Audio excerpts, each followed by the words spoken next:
guys, this is Dormouse03. And I'm Iron Praetorian. Welcome to Ramblings of Mad People, May 2024, Video Game Wrap-Ups Edition. Yes. Combined, we have a fair number of games to talk about. We do. It was a busy month for both of us. You more so than me, but it was a busy month. So why don't you get us started, because we have a lot to talk about. Okay, so my first plat of the month was Red Dead Redemption 2, finally, after 5.5 years of it being sat on my tag. Yay. At 2 trophies until we did the online earlier in the year. But yeah, finally got that plat done as my 5,000th trophy. So that was a nice milestone, Legend of the West. It was a good game. The online wasn't too bad of a grind when we did it. We found a good method for gaining XP, and getting the trophies wasn't too terrorizing once we started. The only ones that were a little bit annoying was getting the wins and stuff for the multiplayer. But the rest of it was fine. Single player wise, I like the Red Dead series. I like the setting. I thought the main story was interesting, but it felt a little bit too long, because it takes about 50 hours to complete. Just the story, you mean? Just the story. Yeah. Excluding any side stuff. The story takes about 50 hours. But it just felt a little bit too long to me. It felt like it could have been a quarter less. So more around the 40 to 45. Yeah. Do you think that Sorry, was a... about 40 hours. You think that was was it a pacing issue? Did it feel like there was too much of hitting the same point or the same theme? Yeah, I think it hit the same theme a few times where I was like, okay, yeah, no, I understand. And then I was like, oh, yeah, no, same again, I understand now. Okay, and again, okay, yeah, but I liked the protagonist, Arthur. I thought his journey was interesting. There's honor system, so you can have high honor or low honor, and that affects kind of some missions that show up and what ending that you get. So I went for high honor because A, that's how I would play it, and B, there's some trophies associated with missable quests, and some of them you need a particular level of honor to unlock. So yeah.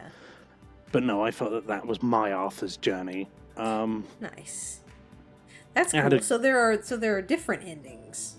There are. Neat. Well, there's also a choice at the end as well. Okay. And so there's you can have 2 different endings for each type. That's cool. Depending on which path you go down. Yeah, that's neat. That's different, obviously, from the first game where it was just where it was the just ending was one. the ending. I liked the stranger missions, and some of the side missions were interesting. But once you hit that 50 hours, you then got another 200 hours of grind. And it's there's collectibles and collectible quests and challenges. And it was too much of very similar things. Yeah. So it was there was a bunch of different collections of fossils and cards and cigarette cards. And then on top of that, there was a person that was I need this number of plumes from these birds. And so you'd go off and hunt them down to extinction, it felt because they didn't always drop what you needed. They didn't always spawn where they were supposed to spawn. It would be you need a heron. Well, here's some egrets. And it was just okay, right, I'll fast travel away and then come back. Nope, same again, quit the game. And it felt like it took too long. And then there was the hunting challenges where you had to go and hunt 3-star animals for a person. You need to get a certain quality of pelt to give them to advance a quest. but it was glitchy because if you had a 3-star pelt of the next quest in your inventory, it wouldn't check it off and you'd glitch yourself out of getting that trophy. And that's been there since the game released, so they haven't fixed it. They've had plenty of time.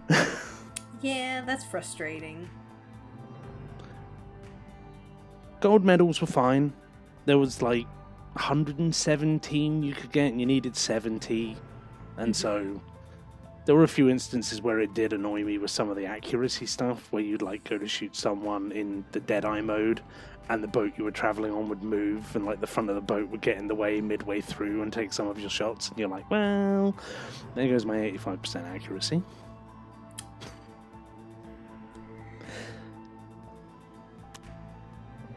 It was an experience. I'm glad I played it. The story's really good. Yeah. And like the mechanics work well, but they're not my favorite like shooting mechanics. But it still gets a 4.5 out of 5, even with all of the extra grind stuff. Yeah. Like, would you say that you enjoyed it more or less than the original? Less. Okay. I'd say the original's 5 out of 5 for me. The story's a good length. And there's a bunch of challenges and stuff in that as well, but yeah, but not. It's like half. Length, it was right. It felt like it was that era of more is better, and it's like, no, more is sometimes too much.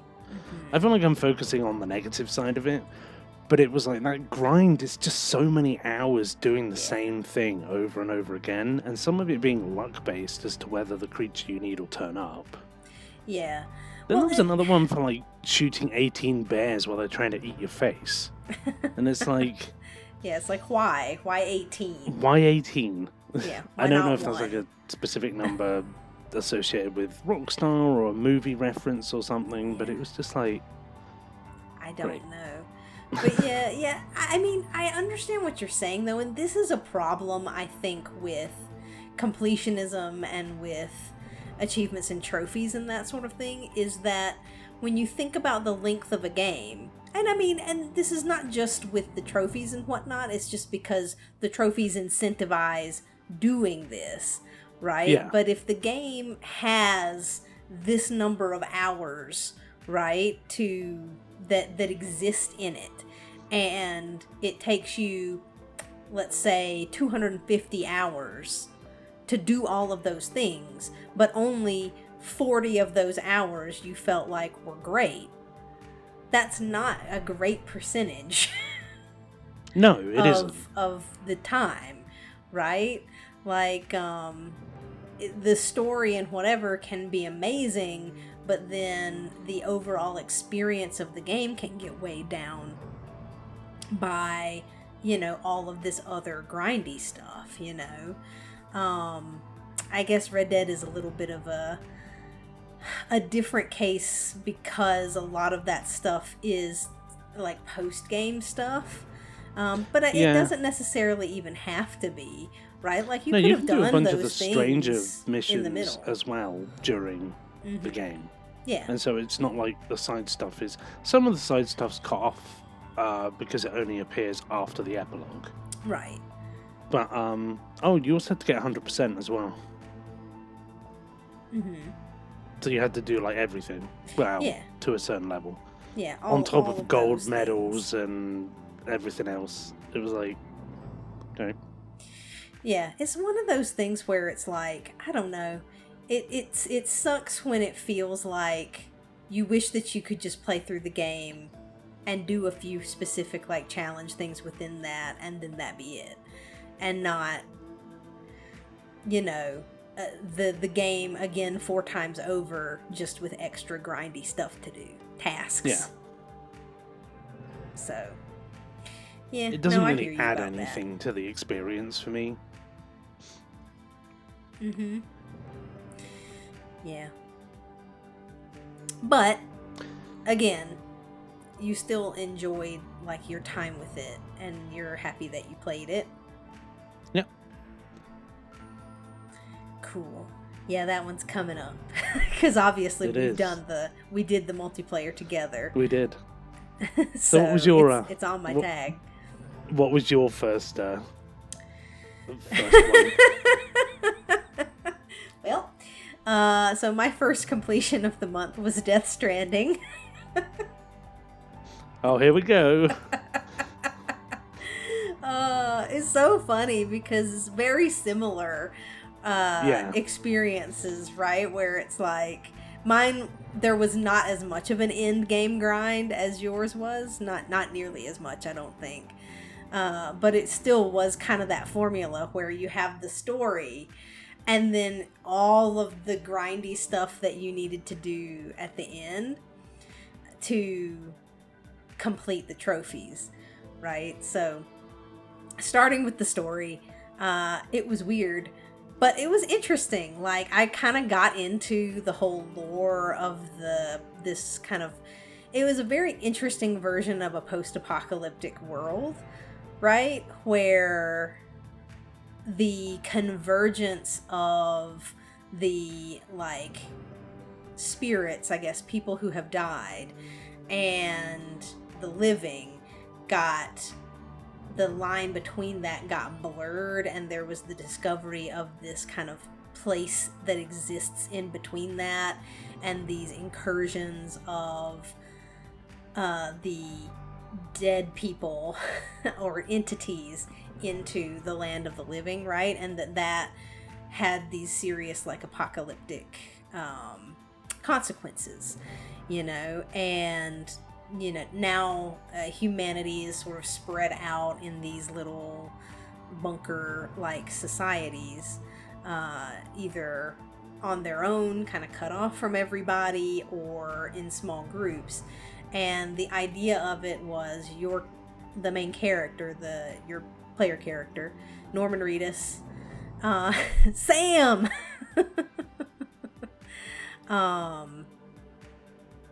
was trying to connect all of those people together, right? And it was a really interesting premise. It was super weird, and there was a lot of super weird stuff that happened, and it would take a whole in-depth video to try to explain, you know, what I thought was going on, right? But overall, I enjoyed the story. I enjoyed the characters. I thought it was interesting. I liked the lore of it. And, you know, the post-game grind wasn't too horrible. Like, it was kind of... It did let you get into that kind of zen, you know, of, okay, I've set up all of my roads and my zip lines and, like, how I get back and forth between these bunkers. And now I'm just going back and forth delivering these packages, you know. So I threw on, like, a YouTube video or a podcast or an audiobook or whatever, and just kind of, like, went along and delivered packages and did my thing. And it didn't feel like it was super duper duper duper grindy. Except for that one time that they gave you a package that didn't appear on the map, that was inside a building that you took half an hour to find.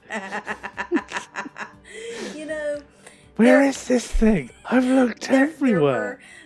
The parts really that annoyed me the most were the sections where I really just wanted to deliver packages, and I didn't want there to be obstacles in the way, right? So the sections where you have to, like, go around slowly because there's these, like, spirits floating around, and you know, you can't get too close to them, or then they attack you, and then you have to fight the, like, black sludge monsters.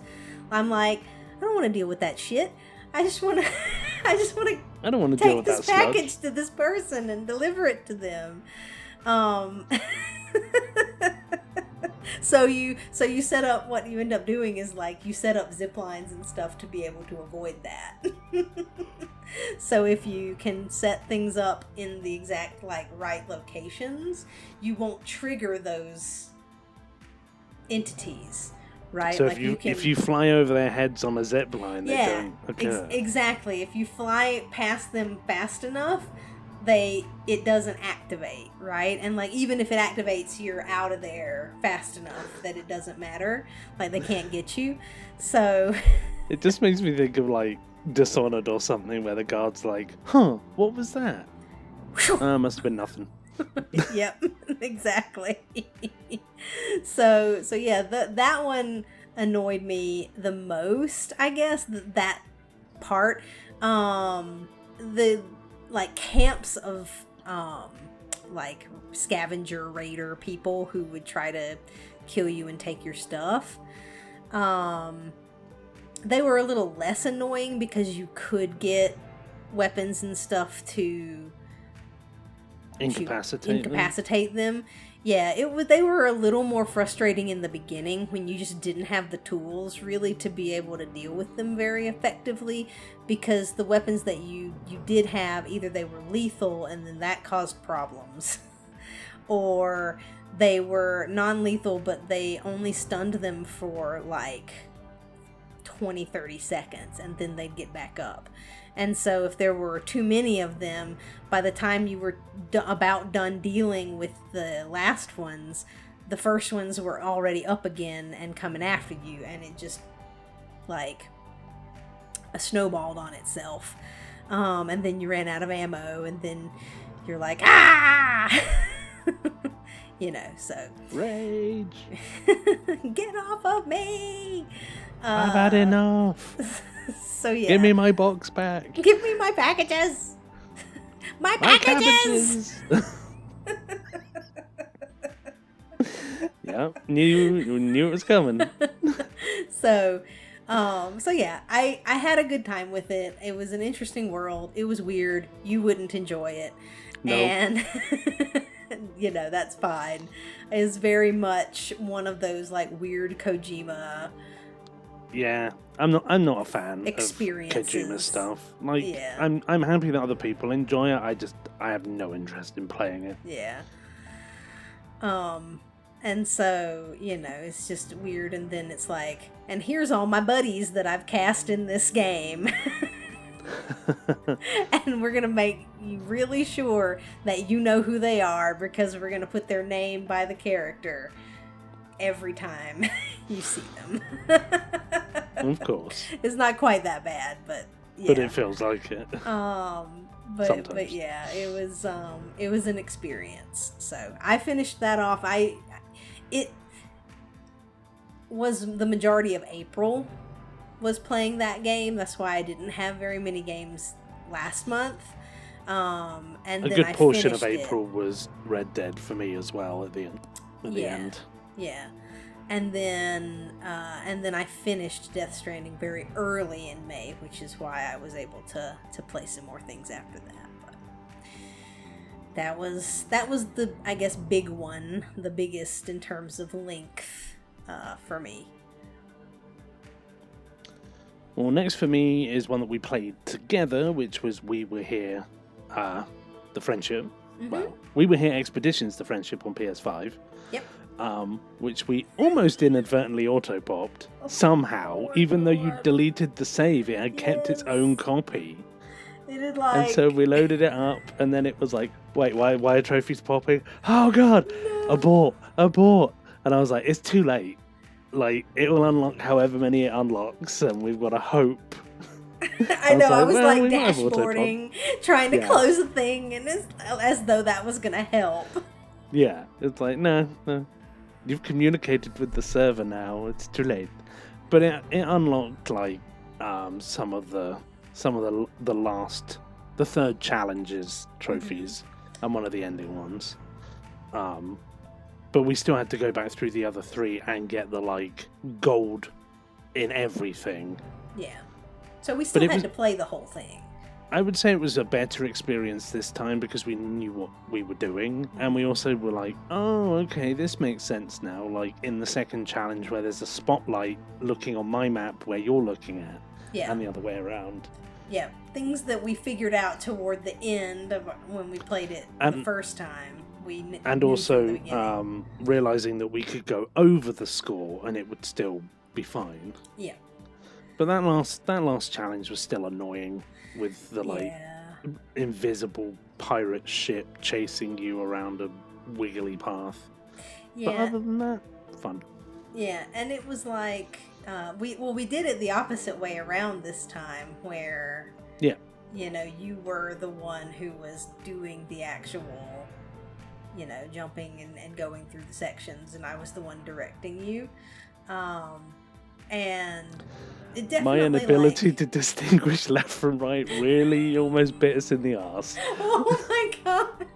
I'm like, go a little bit to the left. No, that's not left. That was still on the successful attempt. It was the previous one where I fell off. Oh my lord! The one that we succeeded on. I don't know how you didn't fall off. I had one toe. one pinky toe left. Pinky toe clinging to the edge of that roller coaster. My We Were Here character has very strong toes. They're almost like some sort of bird. Yep.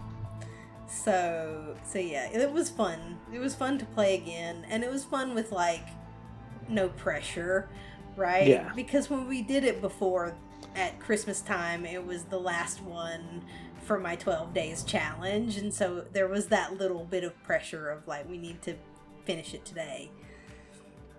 Indeed. So I'm looking forward to when we do We Were Here Forever. Mm-hmm. Yeah, I'm looking forward to that too. It's a fun series. I really like the co-op puzzle solving. Yes, me too. So cool. What was your next one? Since that was a together one, and you have more than me anyway. What was your next one? Assassin's Creed Mirage. Nice. So I finally played the latest Assassin's Creed, but it's the first one that I've played on PlayStation before Xbox. Mm-hmm. I still haven't played it on Xbox. I liked it. Like, it was a nice length after Valhalla, because Valhalla was so long. Yeah, it very much felt much more, and I know they were going for this anyway, like the original Assassin's Creed, so like the like Altair and Ezio games with the mechanics. Yeah. And it had enough to do. It didn't feel like it had too much to do. I mean, those games are kind of repetitive anyway, where it's like, find all these collectibles in this area and etc. But I like the setting, which was, I think, 7th or 8th century Iraq, like Baghdad. So that's like interesting, because we've been to the Middle East before, but it was later, several hundred years later. So it was interesting to see it in that time frame. Still not a fan of Basim. Like, I don't know really where they're going with his character in the Assassin's Creed series. It was interesting to see his backstory, but I don't know. Just don't feel super connected with him yet, I guess. Yeah, it's funny, like, I didn't really like the girl Layla Layla Hassan. Didn't really love her character. Like, it's like, ever since Desmond, the modern day characters have not been as good. No, I think for me, it's almost like they lost their direction and they couldn't really figure out where they were going, and so they had a present day protagonist who's like, they're okay. What's the end game? Because with Desmond's, it was always trying to stop the world being destroyed, right? Like the end of the world 2012 stuff, which worked well enough in my opinion. But yeah, it's just like the modern day stuff just feels like a bit of a mess. Yeah, and we'll see what Shadow is like. Yeah. Well, I'm glad that you were able to get that and play it and enjoy it. I know Assassin's Creed has historically been one of your favorite series. I mean, it still is. Like, I haven't written it off, and I'm hoping that Shadow's going to be good, because I've I pretty much enjoyed every single Assassin's Creed except maybe Unity and Unity, Syndicate, and Valhalla are probably my least favorites. Yeah. With Rogue in there, like towards the lower end, but everything else is like a 4 or above. Yeah. So, good deal. But yeah, I'm glad I played it, and I can play it again on PS5. Woohoo!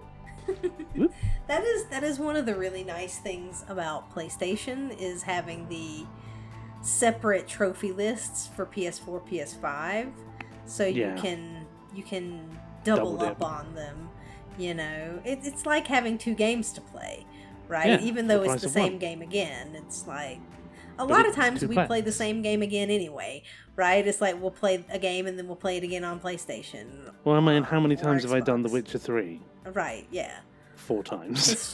Sometimes it's fun to play games that you've played before and trophy hunt in them again. So yeah, it's like I wouldn't want to like auto pop stuff, but I like replaying through games that I like, because that's literally what I'm doing on PlayStation. Is going, what Xbox games have I played that I like? Oh, these, and these. Well, I add those to my wish list on PlayStation, and then when they're on a good sale, or I'm like, I really want to play that one, then I'll play it.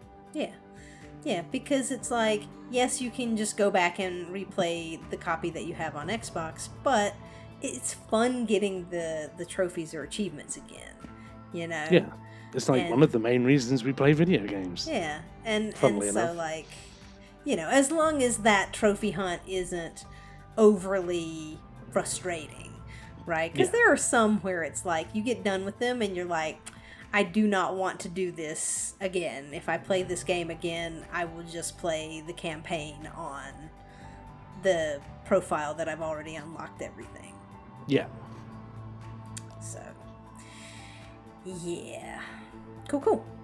So what was your next? My next game was a shorty over on Xbox. It was a Games Pass game called Botany Manor. And it was a fun little, like, I guess cozy game kind of a thing, you would call it. So it was, the idea of it was that you were going to this manor home that was, I believe, the character's aunt. It was her home. Or maybe you were the character. It was a little bit confusing. You were the character's aunt? And whether you were the character that all the letters were written to, or whether that you were was the one writing the letters. Or whether that was your aunt and you were going to her home. Right? And like you were the niece and you were going through her manor. Okay. But I think you were actually the lady. Anyway, it was set back in... It was you the whole time. It was you the whole time. It was set back in, oh gosh, like late 1800s, maybe early 1900s. And I think... it's been over a month now, and I don't 100% remember. But it was at a time when women were not generally accepted in the realm of academia. And the woman who owned this manor home, you kind of picked up on the story of her life through these letters and stuff that you found around the manor as you were solving these puzzles of trying to grow these interesting and exotic plants, right? That needed each one needed special things to be able to get it to grow. So some of them needed to have more intense heat. Some of them might need to have a certain light, or that it only blooms at high altitudes, or it only blooms in lightning storms and things like that. And you were trying to figure out how to simulate those environments in the manor. And so that was kind Interesting. of the puzzle aspect of it, which was fun. And then the story aspect of it was finding out about this woman who kind of rejected traditional gender roles at that time. She wasn't interested in finding a husband, and she wasn't interested in, you know, just becoming someone's wife. She wanted to be a botanist, and so she tried to get into the university. They rejected her and kind of laughed at her, like, women don't do this.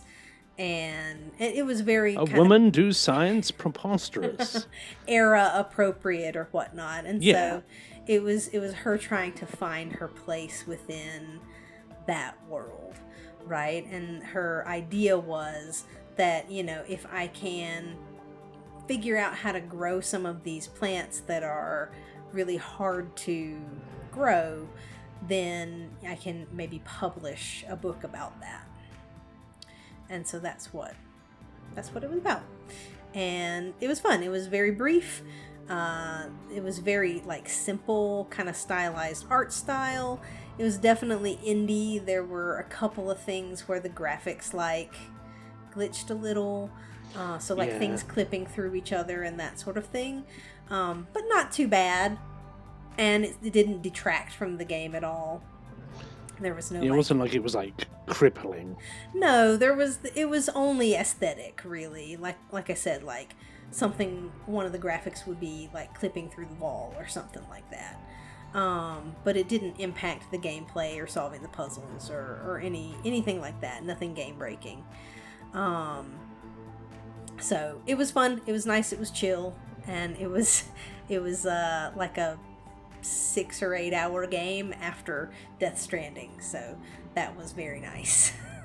Yeah. Change of pace. So my next game was Call of the Sea again, which I've done a couple of times before. It's just a good point and click adventure. Mm-hmm. It's very colourful. I feel like it has an interesting story.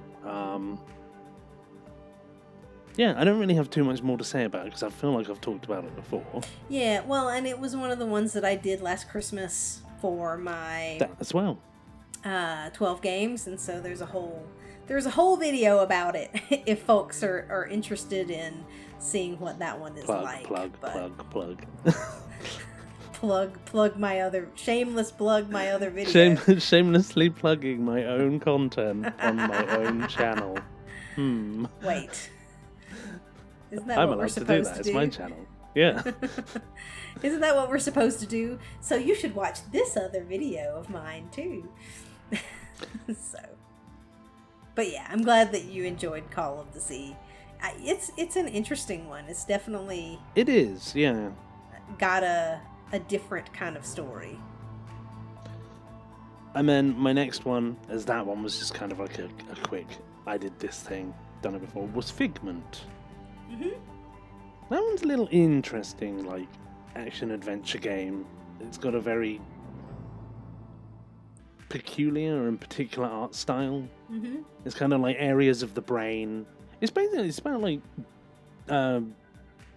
your own brain dealing with trauma, Mm-hmm. kind of, Yeah. and like representations of different parts of your brain, and like trying to get them to function properly and Yeah. dealing with a like bad situation. Mm-hmm. I don't want to go into too much detail because Right. the story's yeah. kind of important, so Yeah. to the plot. Yeah. No, for sure. But yeah, I played that one not too long ago as well, and I thought it was interesting, and I liked the art style of it. You know, I thought it. Yeah, it was like quirky kind of. Yeah. It yeah. almost reminded me of like kind of like a Monty Python Mm-hmm. strange sketch thing Yeah. that they would do, where it's just like, okay, this is an eclectic mix of things kind of pushed together. Mm-hmm. But yeah, Figment was good. If you want a fairly short like action adventure game Yeah. with no missables, just makes a change. Yep. It was Then- like a puzzle. Yeah, it was like it had puzzle elements to it and Mhm. a few collectibles, but not overly too many. There were like Yeah. little memories, kind of. Mhm. That you had to like solve a puzzle for each one. Yep. I approved. But They you also could had but people you could go that back through the were drinking areas. tea. The 3 tea brothers that you had to Uh-huh. like get their power back on so they could brew the kettle to make some tea. Mhm. I approved. Well, I guess brew the tea in a teapot that they needed the hot water from the kettle to put in. I know how to make tea. I'm British. Yep. But yeah, that was a nice shorty. And I'm looking forward to playing the second one at some point because that came out this year, I think, or end of last year. Yeah, I think it was end of last year, but it's been more recently. Yeah. Yeah. Very cool. So, my next one was my birthday game. And I was super excited about it. It was Little Kitty Big City. I'm like just smiling. Uh-huh. You just want to smoosh him. I just want to smoosh him. Oh, I was so going to buy it smoosh. for you for your birthday, and then you went, it's on Games It's on Pass, Games and I was Pass. like, cool. Yeah.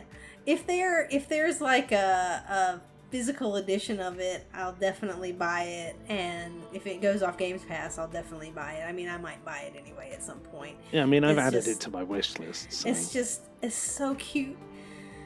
And the little kitty cat is so cat. It's so much cat. Okay, And people, you need to buy this game if you just want to be so cat. if you just want to be so cat, then you can buy this game. And it's just it's got a cute, like, cutesy art style. And the whole premise of it's so simple, right? Like, the cat is napping on the windowsill and then gets scared and falls no. off of the windowsill and takes this big tumble, which is very cartoony, right? And it's like grabs onto the crow and the crow flies them down a little bit and then they fall off and doof into the trash can. And then the whole time that you're going through the game is the cat then trying to get back to its home. And through the course of the game, you know, you meet some different animal characters and have little quests and interactions with them. Like, the crow wants you to bring him shinies, which Shiny. is anything like metal trash, basically. Right. Like soda pop tabs and little paper clips and screws and that sort of thing. And like there's a dog It's that's the lost Dark his... Souls crow. Yep. Yes, it Give us is. smooth, Bring it. give us silky. Give me shiny. Yeah. And there's like a dog who's lost his special tennis balls No. that you have to get back for him, and a couple of other cats that need various things, and so it's it's really cool. It's like it's a cat simulator. Yeah, it's like a game that was just made for you. It's a game that's just made for you if you like cats and cute animals, and you want to to put hats on your cats. and you want to put hats, a bunch of cute hats on your cats, And you can name your cat. and you can name your cat. That's And you can smush your cat. Yep. At the end, you can name your cat, and you can have the scenes where your cat gets their face smooshed, and people will pet you. And you can also do things like make people trip and fall over, knock over plant pots, break things. Hmm. Like all good, decent cat behavior. Like all good cats. Terrors. Again, like the mechanics of it, they work pretty well for the most part. It it definitely is an indie title, right? Where you can see Yeah. where some of the mechanics aren't quite as accurate or as tight as they probably could be. But for what it is and for what it's asking you to do, they don't need to be that accurate, right? 5 out of Like, 5. It's like a if you cat. if you fall off of the thing you were trying to climb up, nothing happens. You just climb up again, right? You can't die. You know, it's very cozy. So, yeah, 5 out of 5, 10 out of 10, 4 paws up. Like, It just sounds like the cat's ready for a belly rub. 4 paws up. It is. There's collectibles like finding all the different nap spots. That's so good. Oh, I enjoyed it so much. So I cannot recommend it enough if you enjoy cozy cat games. Okay. So from a cat to Honk Honk Simulator, also known as Untitled Goose Game. So from one furry terror to one feathered terror. Mm-hmm. That game is just fun and irreverent and like just go harass people. It, you know, because you shouldn't really do it in real life, but you can shove a kid in a puddle. It's all good. Yeah. Lock someone in a shed. Have someone's prize rose cut down. Terrorize a woman with a box. Yep. You know, there's many which ways to just find your inner goose. Find But your yeah. inner goose. Yeah, it's just fun. I just like that game. Yeah. It's also set in England Mm-hmm. with the miniature village. That's such a very English thing. It's just mini. Oh, and also a shout out to Square One Games. Mm-hmm. Really good speedrun guides. Mm-hmm. So if you're ever going to do Untitled Goose Game, go check those out Yes. on his channel. Yes, 'Cause indeed. They're real helpful. But yeah, the speedruns aren't too bad at all. Once you understand what you need to do, coming up with the right plan, Mm-hmm. you can get them done fairly easily. Yeah, those are actually an example of speedruns, the type of speedruns that I enjoy, where it's like, if you have a good plan and you execute that pretty well, and you don't have a bunch of things go wrong, you can Yeah. do it in the time limit without Well, they're too short. much problems.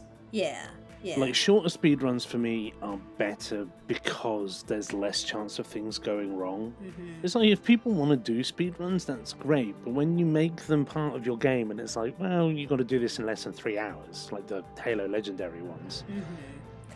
And, And it just you gets have to very pretty much tedious. do everything perfectly for that amount of time. And even like the Halo 2 ones were the worst because you had to pull off skips to be able to even get the times you needed, pretty Yeah. much. Yeah.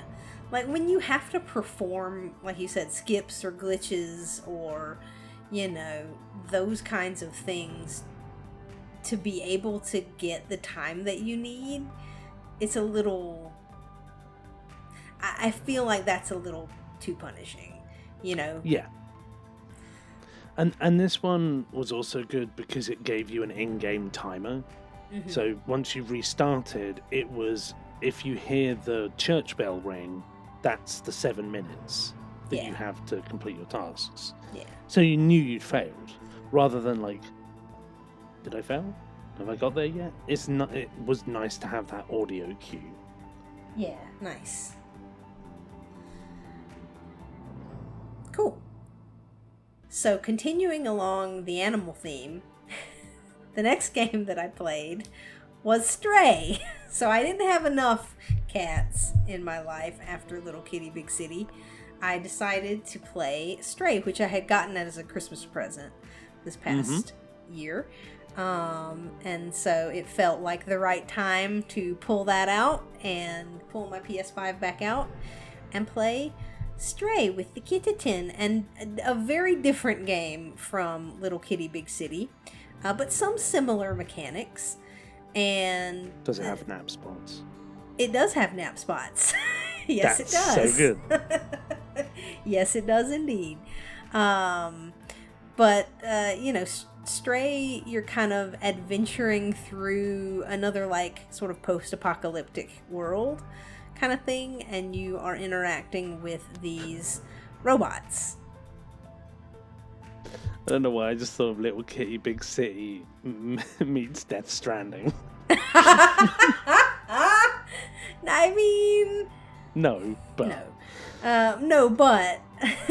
but when you said it's like an animal game meets post-apocalyptic, I was like, well, here's two examples. When we combine them, it's the things I've combined the things together. Yes. But yeah, you're going through, and it's a very, I guess, similar premise to Little Kitty. You're trying to find your way back to the top side. The cat falls, and why are cats always falling? I don't know. Is it because they can land on their feet? They're like, it's no big deal. They're like, I can make this jump. That's what it really is. Yes. Cats are like, I can make this jump. I can't make this jump. That's all right. I'll land on my feet. It's all right. Oh, when the cat got hurt, I was like, oh, baby. Like, I cried a time or two, a little bit. Oh, no. I, like, teared up. I'm like, oh, my gosh, the baby's hurt. Save the kitten. Save the kitten. It's a full-grown cat, but still. It's still a kitten. I don't know. Like, they seemed like young cats in Stray. It seemed like a kind of litter of young cats. Maybe not kittens, but probably around a year old, I would say they seemed like. That's just my interpretation of it. But anyway, yeah, it was an interesting little game. It also had a speed run that you had to speed run the whole game in like 2 hours, which at first seemed like it would be pretty tight, but you can skip a good amount of things, and when you know where to go to like solve all the puzzles and get the things that you need and talk to the people that you need to and that sort of thing, it wasn't too bad, and it only took the one try to get the speed run, which was cool. So I enjoyed Stray, and I would think like if they wanted to do a sequel to Stray, I would think that would be something that they could do if they wanted to do. Like it was a really it was a Strayquel. It was a really interesting world that I feel like there could be more of that world that is explored.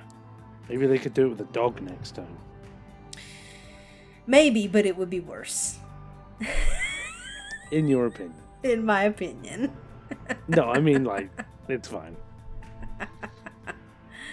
I mean, I just prefer cats. That's all. Yeah, I know. I don't hate dogs, but there's just something about cats. Yep. That I love. They've got their claws around your heart. Mm-hmm, it's true. I'm sitting here like rubbing my cat's belly right now. Biased. So, I'm glad you enjoyed it. I enjoyed it. I enjoyed that, and I enjoyed Little Kitty Big City. Like, I think both of them. You had a little cat fix. I did have a little cat fix, and it's like they are very different games. You know, I think Little Kitty Big City is definitely more like cozy and lighthearted, whereas cozy, Stray chill. Is more serious. Has a more serious plot, tone and plot. But they both are good and fun. That's what I'm hoping to get this year would be Stray. Yeah. No, I think you would enjoy both of them, for those reasons. So. Okay, so continuing the animal theme, we have The Wolf Among Us, which I've wanted to replay for a while because the second one's coming out at some point. Yeah. Potentially. Hopefully soon. Yeah, next year, maybe. We don't know. But yeah, it's my second favourite Telltale game. My first being Tales from the Borderlands. Nice. But I just Yeah, I like the characters. I like the world. Like, it's interesting where it's like a bunch of Fable characters are having to try and live in a normal city, and they have to use like glamour to make themselves look human rather than their like more bestial selves. And you play as the big bad wolf, Bigby, who's the like detective basically, and he it's like a murder mystery kind of fairy tale Yeah, like story. dark fairy tale. Yeah, dark fantasy kind of. Like a more gritty. It's almost like noir. Yeah, it definitely has that feel. You could imagine Nicolas Cage from the Spider-Man movie. Yep. But yeah, I would definitely recommend if you like the Telltale series games. I'm not going to go into any details because obviously that would spoil the story, and that's literally what you're playing the game for. So it's a fairly straightforward completion. It's a little bit more complicated trophy-wise than some of the other Telltale games because it's not just finish episode 1. It's like you have to get all of the entries in the Fable book, and so that means sometimes doing certain things in certain orders or looking at a certain item, and they can be missable depending on your actions. So yeah, it was good. I enjoyed it. I'm looking forward to the sequel when it comes out. Very cool. Yeah, me too. Because I know that they have like graphic novels and comics that I think it was that originally, and then it was then adapted into a Telltale game. Not that I've read any of them, but yeah. No, I'm interested to see where the story goes from there. You know, I like retelling of fables and fairy tales when there's something original, that it's like some original spin to it or something that's added to it, right? Yeah. And I thought like putting them in that modern city setting and then imagining how that might be and what might happen was super interesting. So yeah. Cool. So, I mean, kind of continuing the animal theme, because we're clutching at straws. We are. I mean, not really. Like, my next one was called Dust and an Elysian Tale. That's how I think they pronounced it, Elysian. I keep wanting to say Elysian Tale, but they pronounced it Elysian. I said Elysian Tale, so and I'm not changing that. And so the characters are sort of anthropomorphic animals. They look like rabbits and mice and cats. Yep. And you play as Dust, who is in a highly original anime turn of events, a character who doesn't remember who he is. He's lost his memories, and he's also a ninja. And he's also a ninja, and he's trying to figure out who he is and why he can do the things that he can do, and why he's bonded to this sentient sword. And he also has this little like flying fox companion. Yeah, called Navi. Who is kind of. Hey, listen. Who helps him with some magic attacks and stuff. It's a side-scrolling Metroidvania style game, and it was on the 360, and the reason I kind of went back to it was I was looking at the games that I had on my 360 that were not backwards compatible, games that I had gotten from Games with Gold or games that I had purchased back in the day and not played yet because the 360 marketplace is closing. Yep. And very soon, the end of next month. And so I was going back and kind of looking at that stuff, and that was the earliest Games with Gold that I had that I wanted to play that I hadn't played. Interesting. And so I went ahead and played it, and it was fun. I was glad I did. Like, the art style and everything, because it's cartoony, right? It's aged well. It's aged really well. Like, and the mechanics are really good. Like, it could be re-released now with no changes, and you wouldn't know that it wasn't made this year. Wow, that's an endorsement.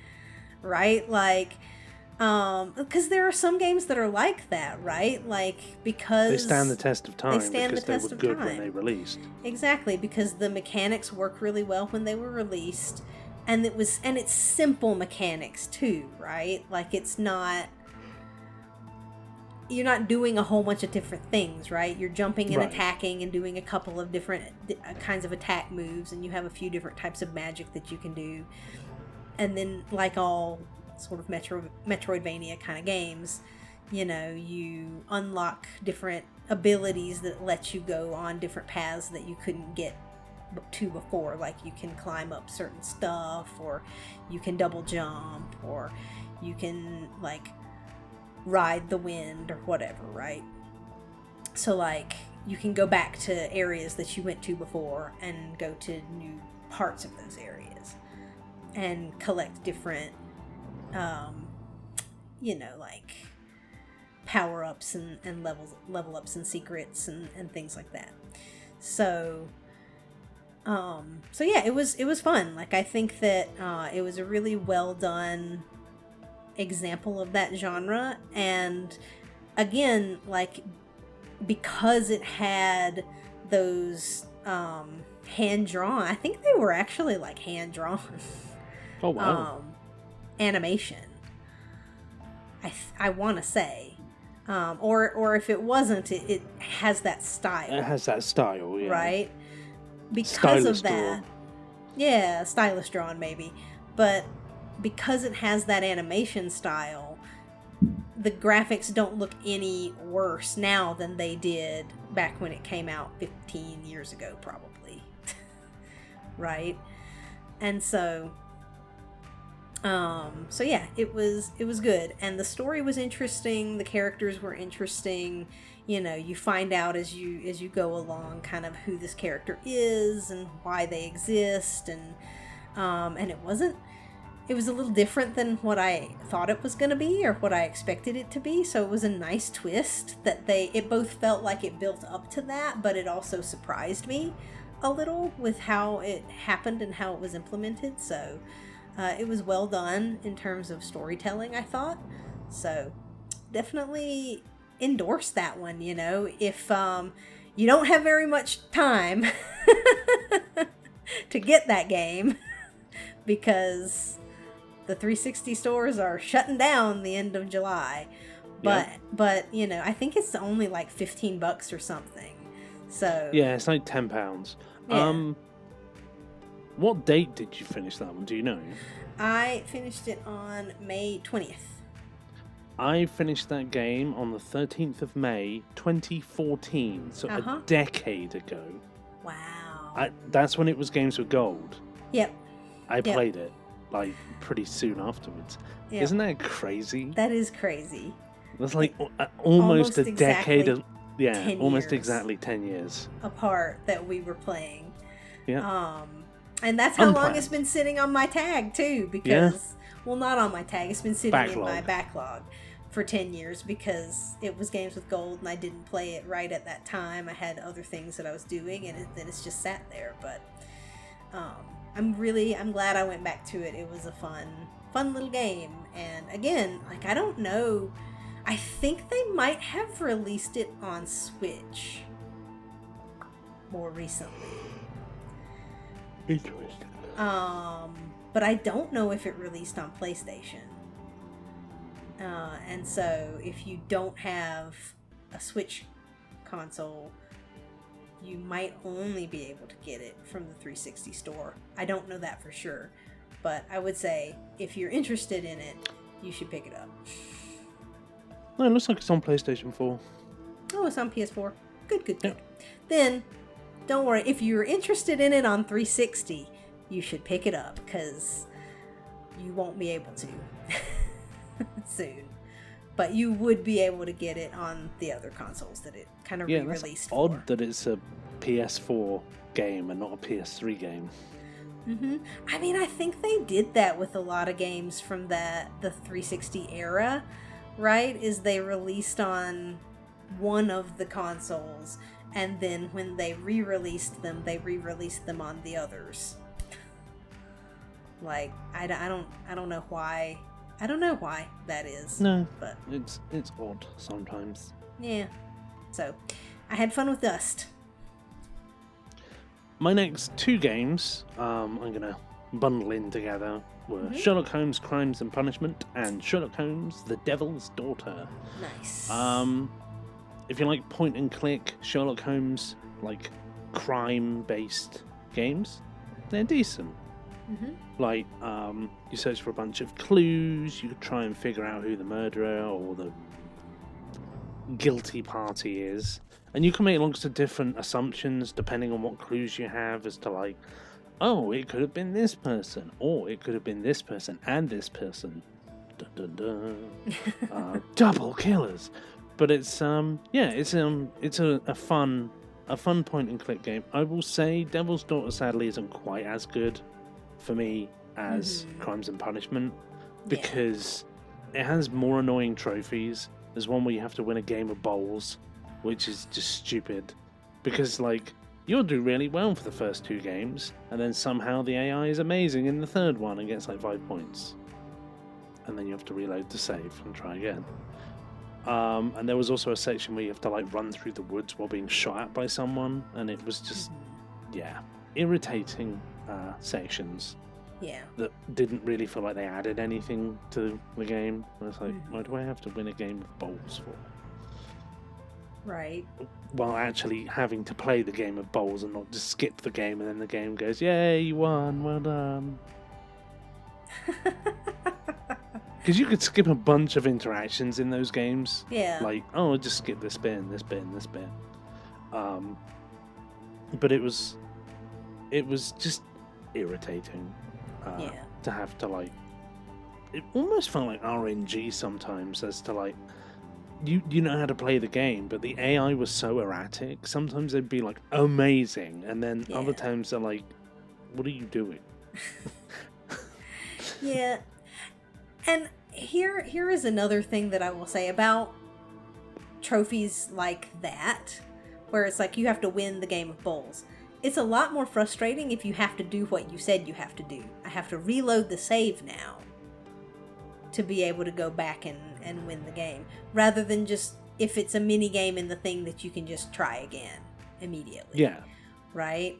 Because it was like one instance of that thing, you then have to reload the save. But it's an auto-save game, so it's like... I need to make sure I don't go too far in the next conversation and quit and reload. Right. But no, they're fun point-and-click adventure games. They're not my favourite kind, but I do kind of like... I watched the Sherlock TV series, and I've watched a couple of the movies. So I do kind of like the Sherlock story stuff, but it's like, I think they originally released on 360 and are showing their age a little bit as well. Sometimes the controls were a bit off. Like, there was one instance where you need to make a rope bridge and you were having to shoot like the ropes out of a crossbow with a grappling hook on the end, and I felt like I was hitting the target and it just wouldn't register that I was hitting the target for like 7 attempts, and then I aimed above the target and the game went, hey, and I was like, why you do this to me? But no, they were fun. Nice. Good old Sherlock Holmes. And you had played those before on Xbox, I right? have. I played them before on Xbox One. Good. I think. Yeah. Oh, actually, it might have been 360, and it might have been like games with gold. They were on games with gold. At least the first one definitely was, but I think it was on Xbox One. Or either it was backwards compatible. It might have been backwards compatible. Because they released I feel them like again. I definitely played it on the one. So. No, it was Xbox One, the one that we've played. Cool. I think they did like an upgraded version, Mm-hmm. and so that's why I was thinking it was the 360. Yeah. It's like the Redux version. Right. But anyway. Cool. So nice, fun little mystery point-and-click adventure games. So my next one was my last of the month, and it was actually another of my retro games that I've been dipping back into, and it was a game that I've never played before, Baldur's Gate Dark Alliance on PlayStation 2. I played that on the original Xbox. Nice. I have Dark Alliance 2 on the original Xbox to play. Because I ended up getting both of them, which was cool. But I found them for different systems when in the shops that I was buying games from. But I ended up getting both of them around the same time, which was kind of neat. So, it's D&D. It's a D&D, like, hack and slash dungeon crawler, kind of a game, right? It's not, I wouldn't call it an RPG. You have a couple of optional side quests that you can do, but it's like it's a mostly dungeon linear. crawler hack and slash. Yeah, that's what I said. Like, it's just you go through the dungeon, you beat up the things, you get the loot, you go back to town, you buy more potions. Or at least that's what it was for me. So it was, and there were several instances, because you know how much of a loot monkey I am, Yeah. right? You can't carry anymore, damn it. You can't carry anymore. So I was flipping back and forth to town pretty often to like sell the stuff that I didn't want. I was also playing as the sorceress, and she's the weakest of the characters strength-wise, and so like even if you buff her strength stat, that doesn't matter. She's still the weakest character in terms of carry capacity, and so it's because none of her clothes have pockets, I think, is the problem. Because all of her clothes are bikinis, unless you get full plate armor, and then it's not a bikini anymore. Which you can wear as a sorcerer. You can wear full plate armor, which is hilarious to me, because because there's no way you could ever do that in D&D. I mean, there is a way you could do that in D&D. You could take a bunch of feats or select certain character but it doesn't types, sound like... but yeah, it's interesting, right? Like, I think there are certain weapons that you're not as effective with, but the armor, you can wear any of the armor, which is kind of an interesting thing. But anyway, it was fun. It was cool seeing how they animated some of the like classic monsters, you know, like kobolds, and they had like I think they were frost giants, and they had gnolls, and they had like wolves and spiders in a couple of iterations. They had bullets, right? They had a beholder.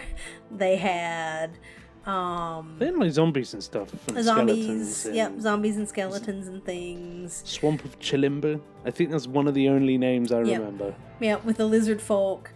Right, so they had a bunch of like the classic like D&D monsters, and so it was cool to kind of go through these little dungeons and encounter some of your classic monsters. They had drow as well, and just they were also in bikinis.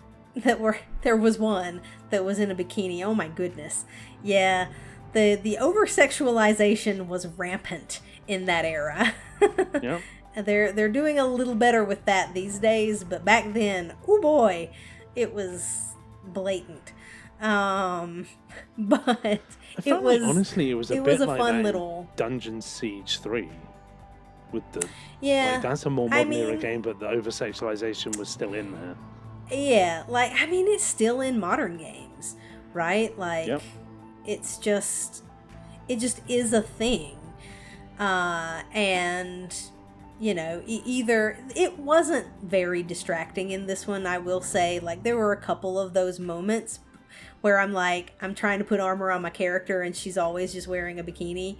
Or, you look at this enemy and it's like, why is she making this suggestive gesture while she's threatening my life? Like, this is weird. And unnecessary. But it wasn't super distracting. It wasn't really bad, in my opinion. It was it's easily overlooked, in my opinion, right? It's not something that I would say detracted from the game a whole lot for me, because I understand it was a relic of that era, and also, wasn't very prominent. But yeah, it was a cool little D&D hack and slash adventure game, and it was very cool to get Meteor Swarm and just destroy things. I still want to do that in D&D, like actual tabletop D&D. It's such a cool spell, and you don't get it until you're really high level in 5th edition, and so it was kind of neat to be able to like save up my points and get it fairly early, because I got it during Act 2, I think.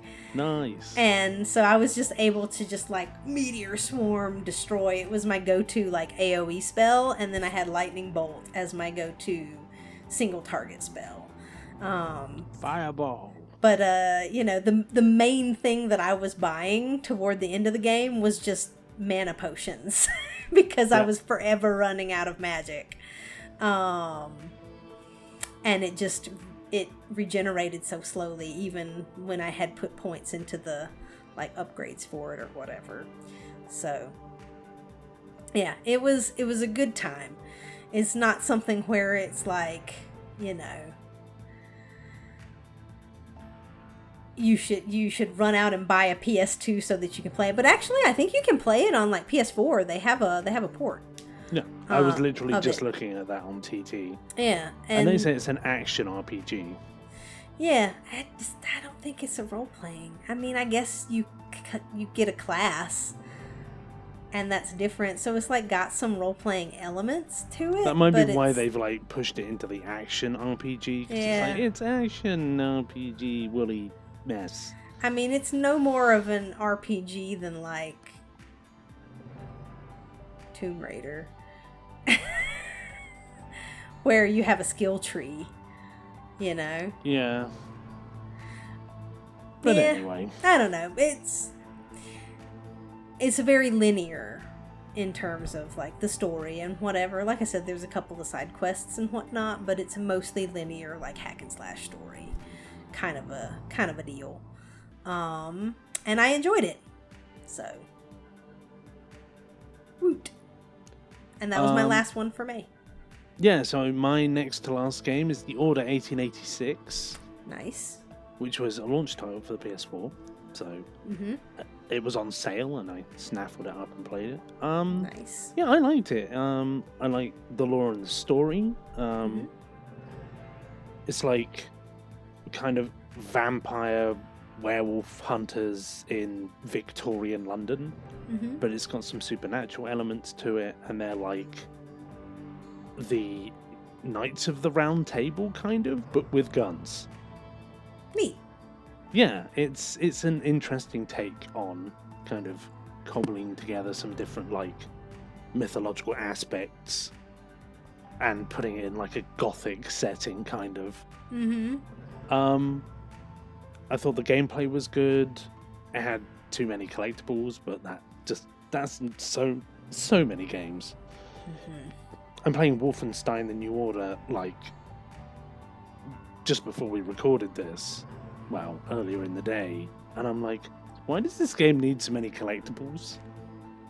I could just run around and shoot people, but I'm searching for Enigma codes. Right, yeah.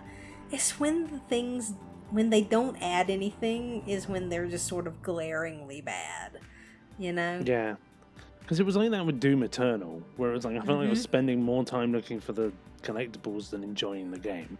But I digress. Yeah. I'm sad that it didn't get a sequel.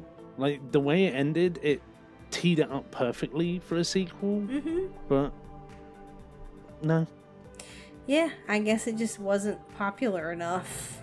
Yeah, or the studio moved on to other things, I think was something that someone was saying. Okay. Like they went into hardware design rather than gaming. Interesting. But yeah, and it was one of those games where you could reload the checkpoint and work on trophies.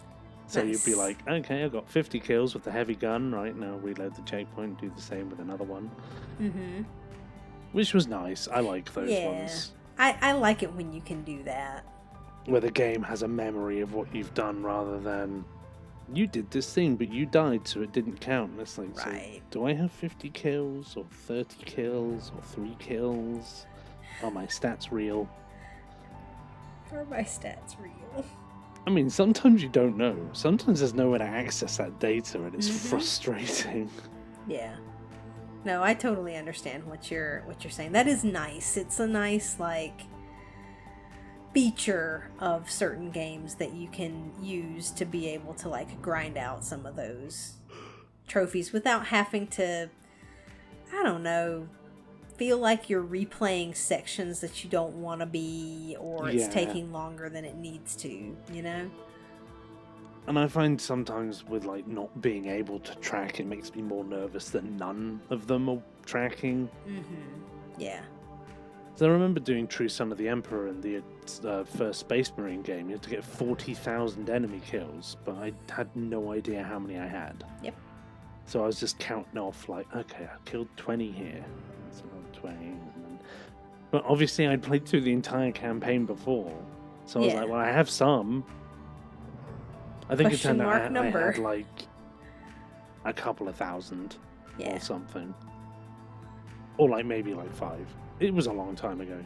But yeah, it's nice to have that kind of thing available. But yeah, I would recommend the Order 1886 if you like a... Like, was it third-person shooter? I think so. From the footage that I've seen of it, it seems like it is. You know when you play a game and then it's been like a month since you played the game and you've played like 10 other games and your brain goes, was it a first person or a third person shooter? Yep. Yeah, it's a third person. My brain just wandered off. No, it's cool. Yeah, it's one that it's on my list. I've got it. I bought it fairly recently, so it's on the backlog. But it's always one. I think it's when you like aim with the gun, it feels more towards first person than third because it zooms in a bit more. But yeah, it's a third person. Sorry, my brain has melted. I apologize. Okay. Cool. My final game and my 11th platinum of the month. Oh my gosh. Is Thimbleweed Park. So I played a lot of point and click adventures this month. I had a bit of a binge. Yeah. A lot. So 1, 2, 3, 4, 5? Yeah. 5 of them were point and click adventures. So I'm looking at my notes if you can hear rustling in the background. I like Thimbleweed Park. It's very like Monkey Island-esque. I just like those older style graphics, the humor. Yeah. Those like original point and click games were just fun. And like some of the little like pop culture throwbacks and stuff. Yeah. Yeah, it's just if you like Monkey Island type older style point and click adventures, I would definitely recommend it. Just keep an eye out for dust. And it's more of like a mystery story, right? It is a mystery story, yeah. Yeah. So it reminded me of like, like the X-Files or something. Well, like yeah, that, because right? the two like main characters you start off playing as are effectively Mulder and Scully. Right. Yeah. Because it's a male and female like federal agents and then you play as another like video game designer lady and a clown, and another character, but I'm not going to say anything because that would be spoilers. Yeah. But yeah, you go through the little sections and you solve the little puzzles and find out what's going on. The reason why I say watch out for dust is you have to do one playthrough where you pick up 75 pieces of dust. But what you can do is pick up the same piece of dust and then reload the save. I think I got to like 60 and was like, I should have more by now, so I just did it on the last piece where I just picked it up. Nice. But like, then you also have to do a playthrough where you don't pick up any. And so I was like, okay, make sure I'm clicking above the ground so I don't accidentally pick up any dust as I'm like running across the screen. Because you have to click to move yourself. And I'd have been like, how much dust do I have? Do I have any dust? No, I have no dust. No one has any dust. Good. No one has any dust. Get away from the dust. Dust, get away from me. Because it basically looks like a full stop, like a little white dot somewhere on the screen. And it's fine when you can see it, but sometimes they get hidden behind terrain, and so you're moving the cursor around, it says piece of dust, and I'm like, oh god, where was that? And so I'm like in the bushes looking for this piece of dust with the cursor. That is hilarious. Speaking of collectibles that are pointless. Yeah, at least with that one, you could just pick up the same piece of dust over and over again, and it was fine. But yeah, it was totally pointless. Yeah, it's kind of like that's the joke, right? Yes, is that literally pointless pieces of dust that you're picking up for no reason. Pointless pieces of dust that you're picking up for a trophy. So cool. So, how do you feel about the month of May this year? Madness. Well, so you were very pointy and clicky and adventure-y. I was. So I'm just gonna put this into perspective. A second. Pull up my plans. So, boy. I had a week off work. I had 10 days off. So the first plat I got was on the 17th. I think I played Assassin's Creed Mirage for like 3 days. Let me click on it and find out. Yeah, so I started it on the 11th and I finished it on the 17th. And then after that, 18th, Call of the Sea. 18th, Figment. 19th, Untitled Goose Game. 21st, Wolf Among Us. 22nd, Crimes and Punishment, Sherlock Holmes. 23rd, Devil's Daughter, Sherlock Holmes. 25th, The Order 1886. And then 28th was Thimbleweed Park. Yeah. So I did 9 plats in a week. Yeah. Because you're a machine. Ish. No, it was a bit longer than a week. It was 10 days. We'll go with the 10 days. I can't math good. It's 2 a.m. in the morning. It's fine. But yeah, madness. Let's see how bad June's going to be. Oh boy. So yeah, we both had really good months, I think, for May. We both finished a longer game that we had been working on for a little while. Yeah. Red Dead 2 for you and Death Stranding for me, and so that was really nice. And then I think we both had a little bit of a binge of some shorter titles, just because it feels nice to do that when you've been really focused on one game for a while. Yeah, and for me, it was coming up to my 125th plat, and I knew I was going to be doing a longer one with that one, which I started at the end of May, which is Fallout 4 on PS5, because it had the update with the new trophies, and I started that, I think, 28th of May. Sweet. But I was like, I wanted to play some shorter ones to have a little bit of a binge, because I knew that Fallout was going to take me longer. because I wanted to 100% it as well. Yeah. Nice. Well, cool. So May has come and gone. It was a good month for us. Let us know how your May was. What you've been playing is always nice. Whether you had any like long games that you'd finally got done. Mm-hmm. Or shorties, or just things that you've gotten around to, stuff you've gone back to, like, you know, older games that you've gone back to. Like I went back and played Baldur's Gate, right? And Dust. And Dust. Yeah, like 10 years after we got it. Indeed. And so, you know, let us know if you've what you've been up to. It's always fun to hear about those things from other folks, hear about your adventures. So it was a bit of a longer one because we had more to talk about. Yeah. This time, and hopefully we'll have another topic here coming soon.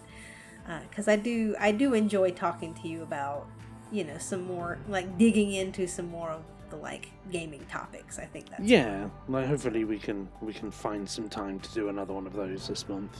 Mm-hmm. I think that is a good goal. But anyway, thank you guys for watching and listening. Hope that your Mays went well and that your Junes are going well. And we will see you in the next one.